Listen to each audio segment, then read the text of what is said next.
The only competition worth having is one with yourself, because you either win and you gain an experience point, or you lose and you learn a lesson. Both are super valuable. Toni. One sec.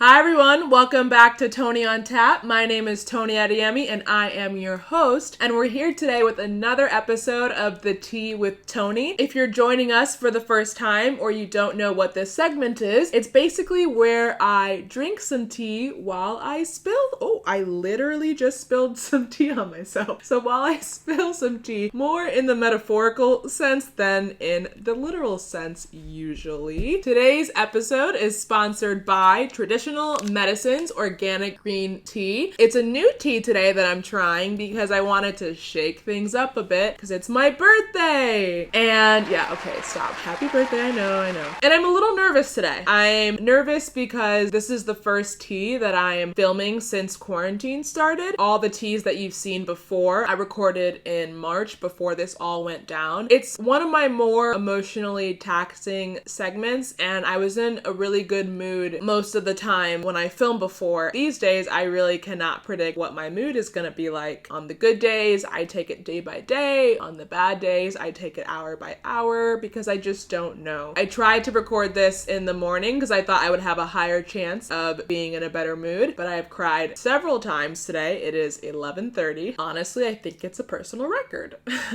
I'm anxious today because I don't think I'm in a good enough mental space to be reminded all day about how I'm unable to be with anyone that I love. Most days I can forget that I'm alone because I'll just edit all day or something. I just will immerse myself in this, and then the day's over and I go to bed and I wake up and I do the same thing. And at the same time, I also feel super fucking guilty and privileged and like a big whiny baby because here I am crying about the fact that my birthday is coming up, and so many people, due to COVID and other reasons, do not have a birthday this year and will not have a birthday again. TLDR, I'm going through it, and I wanted to let you guys know that in case you interact with me today and I'm weird. I think I'll be in a better mood by then, honestly. I think I just need it to happen. I'm just building it up in my head. It's not a big deal, but I wanted to let you guys know where I'm at the days before, at least, because I didn't plan on spending my birthday this way. I'm actually a big birthday person, so I've been planning my birthday party for months. It was supposed to be April 25th, and I was gonna have a really big party with all of my friends who I've met in LA, and I was gonna tell everyone in SF to come down, and you're never gonna guess what day it is today.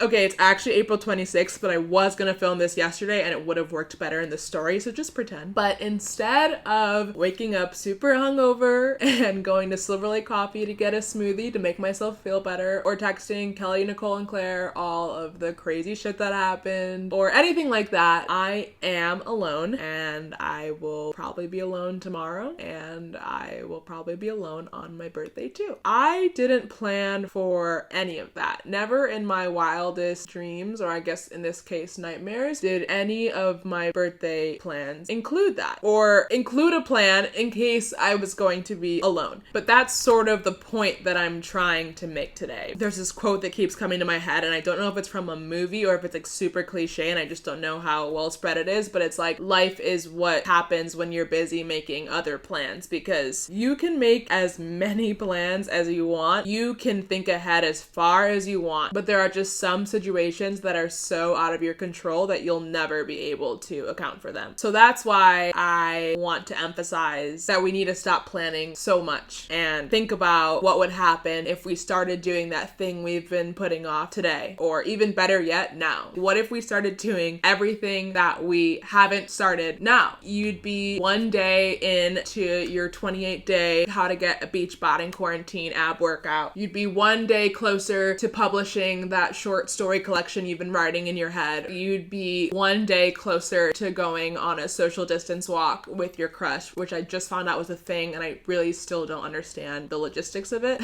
But you may be wondering what this has to do with my birthday, or maybe you weren't wondering wondering that at all, but it's just me trying to connect all of these threads / let you guys know how this topic came to my head. Basically, 2 years ago, a couple hours before my 21st birthday, I found out that the person who I think is the first person who saw me, honestly, maybe the only person who saw me the way I see myself now, but it took me a long time to get there, and he saw it in high school before I knew.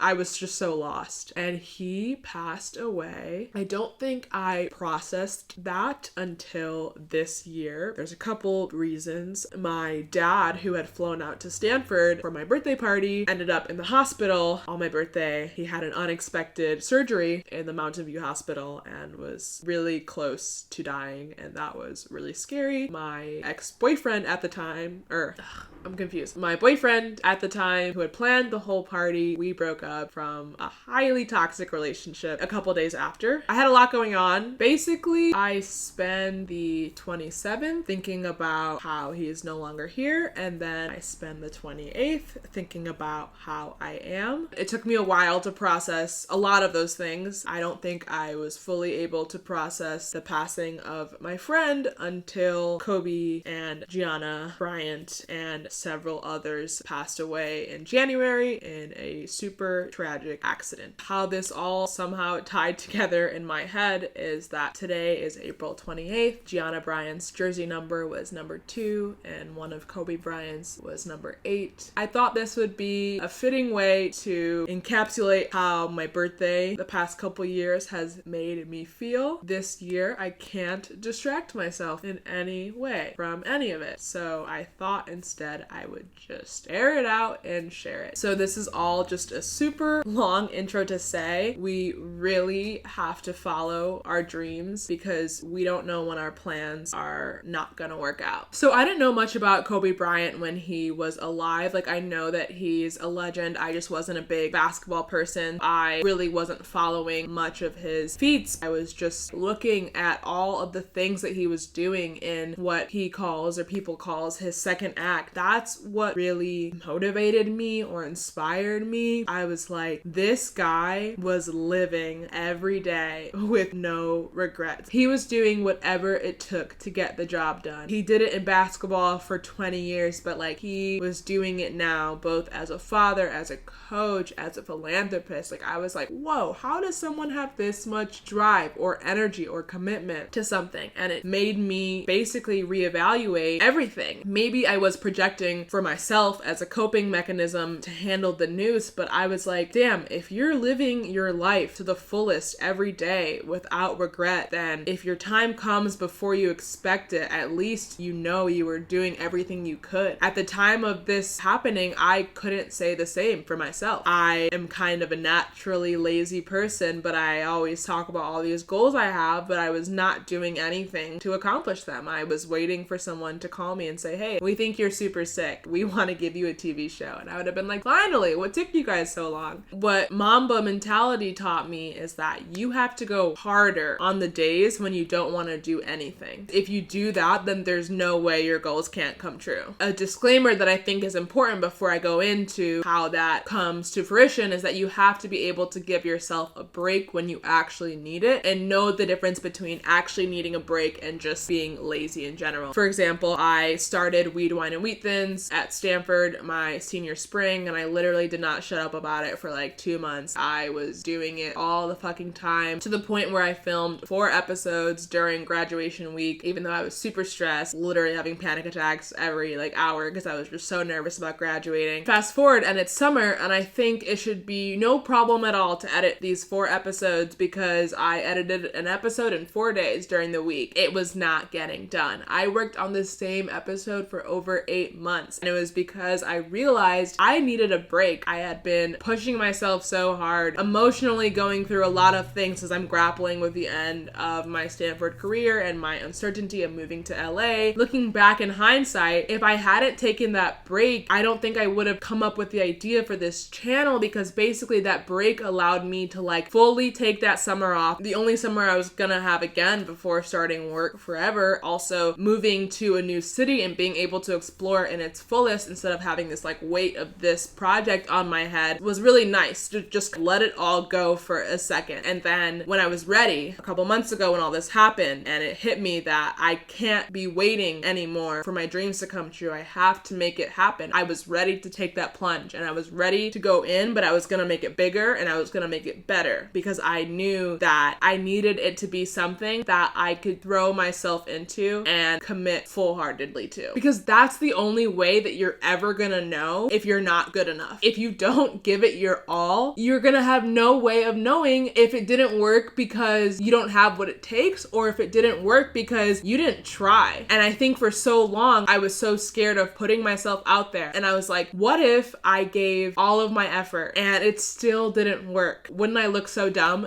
then if I think I have what it takes and I put myself out there and I just don't? And I realized that was just like the completely wrong way to look at it, because if you fail at doing something below your dreams or below the level you know you're capable of excelling at, you're always going to be wondering what if. But if you fail at going for your dreams, you're only going to be wondering what's next. And that's what pushed me to start this and to start it as big and as bold as I did, because I was like, okay, what if I gave it my all? And if it still doesn't catch or if it still doesn't work, instead of being disappointed, it just allows me to rule out a couple things and then go on to what's next, like whatever my next idea is. What Mamba mentality drove home, and I think the thing that I was missing all of these years, is that it's not just about effort. Because I've tried a lot of things before. Like I've tried to lose weight, I've tried to go viral, I've tried to whatever, but I've never committed to anything. And what I realized by studying what Kobe did in his basketball, but also in his second act, was that his effort plus his commitment was unparalleled. Because I thought about it and I was like, okay, I've tried to lose weight before, but have I ever committed? Like, have I ever gone to the gym consistently? Have I ever really analyzed what I'm eating and how much I'm eating of it? Not to the point where I'm not happy with food because I love food, but just like, what is too much? What could I substitute to make healthy diet choices? And what I realized is you have to go harder for your goals on the days when you don't want to at all. It's super easy to go to the gym the day when you know your favorite trainer is there, or the day when you have your buddy going with you, or like whatever it is that gets you there that makes it super easy to go. But it's the days when you don't want to go at all, the days when you wake up and you're a little hungover, or, oh, like if I didn't, it's those days where when you go, that's when the results start to show. Not only did it become me going to the gym more, but it became me being present when I was there. I started thinking, what if just for 1 hour a day, you gave it your all? You used the maximum weight you can for reps. You did the actual number of reps that your trainer told you to. You punched as hard and as fast as you can and went until the bell, no matter what. Like, what would happen then? That's when I started to see a change. Like, I was like, my body, for the first time in what feels like forever without me doing something drastic or unhealthy, it was working because my effort was there, but more importantly, my commitment was there. And it was my commitment to both going and when I went, being there. And it was also the days when I actually did need a break, allowing myself to take one, because I knew that I would only do it when I really needed it, not just when I was feeling a little bit lazy that day. For the people that know me and knew me before this, know how lazy I am sometimes and how I would rather take the easy way out for most, like 99% of things. I tried to take the easy way out for this. I was like, oh, having 2 famous siblings should be enough. Someone's just gonna see me and realize how fucking talented I am. That didn't work.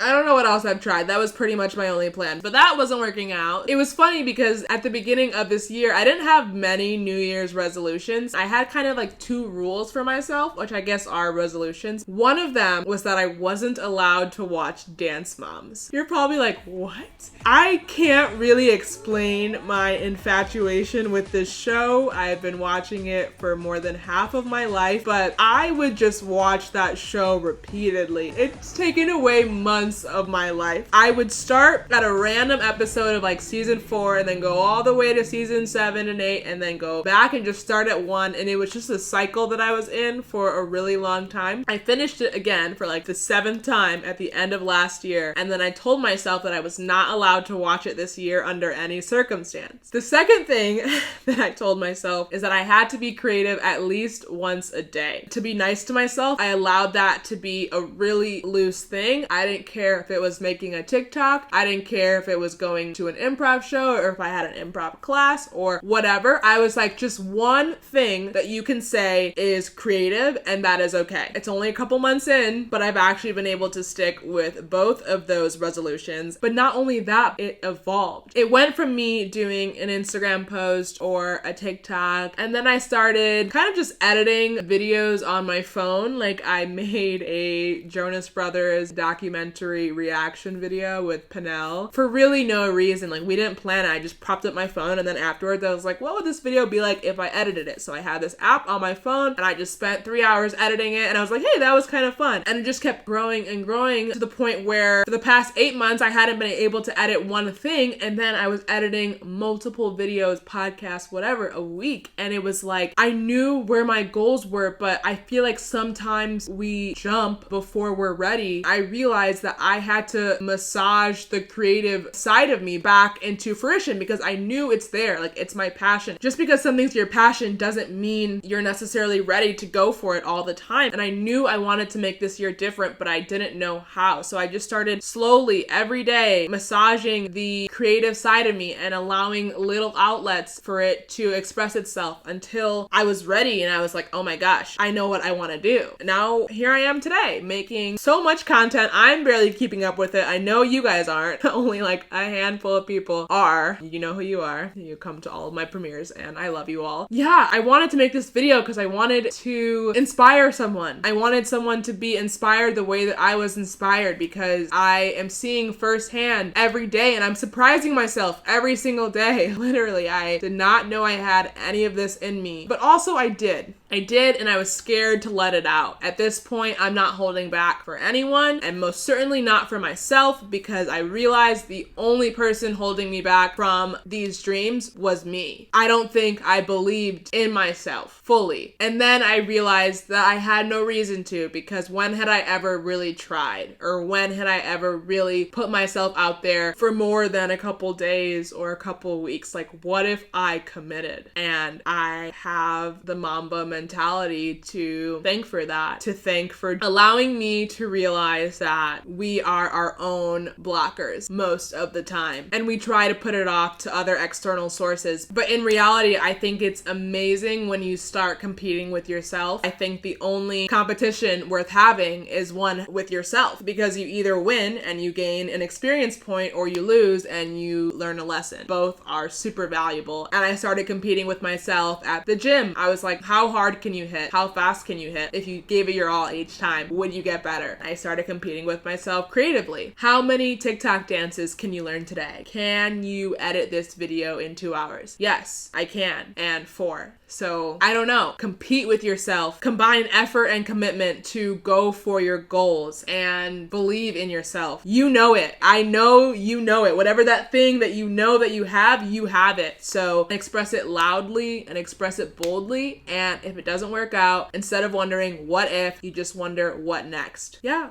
I think that's the tea. Thank you guys for tuning in. Thank you guys for all of your birthday wishes. I know I started this video off saying that it was going to be a hard day, but honestly, I already feel better just having filmed this and let this all out. I know it's going to make me very happy to be reminded by all the wonderful people that I have in my life, and I'm so lucky to have in my life that they love me. So it's okay. It's all gonna be okay.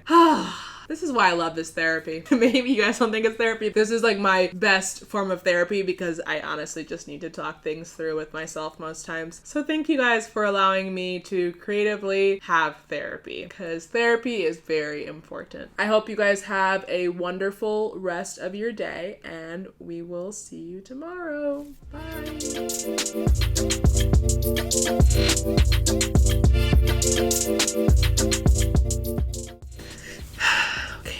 I'm gonna change it anyway because I get into defense mode.